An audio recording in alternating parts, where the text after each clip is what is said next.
Have you ever laid in bed at night, replaying a conversation from hours ago, wondering if you said the right thing?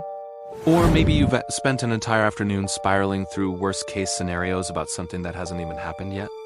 This is overthinking, and it can feel like your brain has a mind of its own, stuck in a relentless loop. But what if I told you that your brain isn't broken? In fact, it's doing exactly what it was designed to do, just a little too well. Today, we're diving deep into the surprising neuroscience of why your brain just loves to overthink. First, let's look at our evolutionary programming. Our ancient ancestors lived in a world full of immediate life or death threats.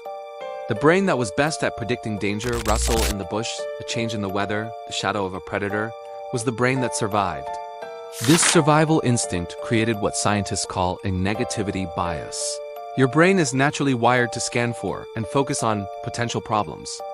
In our modern world, that rustle in the bushes has become an unread email or a vague comment from your boss, but our brain's ancient alarm system can react with the same intensity.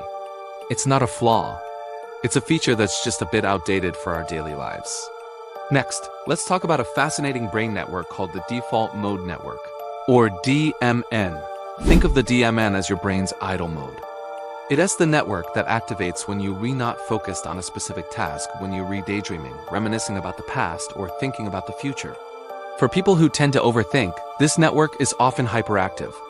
So instead of gentle, productive mind wandering, the DMN gets stuck in a loop, replaying past events and simulating future worries over and over again. It's like having a TV channel you can't turn off, constantly broadcasting your anxieties on a 24/7 news cycle.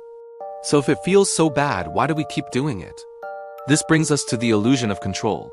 When we're faced with uncertainty, our brain desperately wants to solve the problem and regain a sense of stability. Overthinking feels like we're doing something about it. By analyzing every possible angle and every potential outcome, we create a temporary feeling of being in control, even if we aren't actually solving anything. It's like running on a mental hamster wheel, lots of activity, but absolutely no forward progress.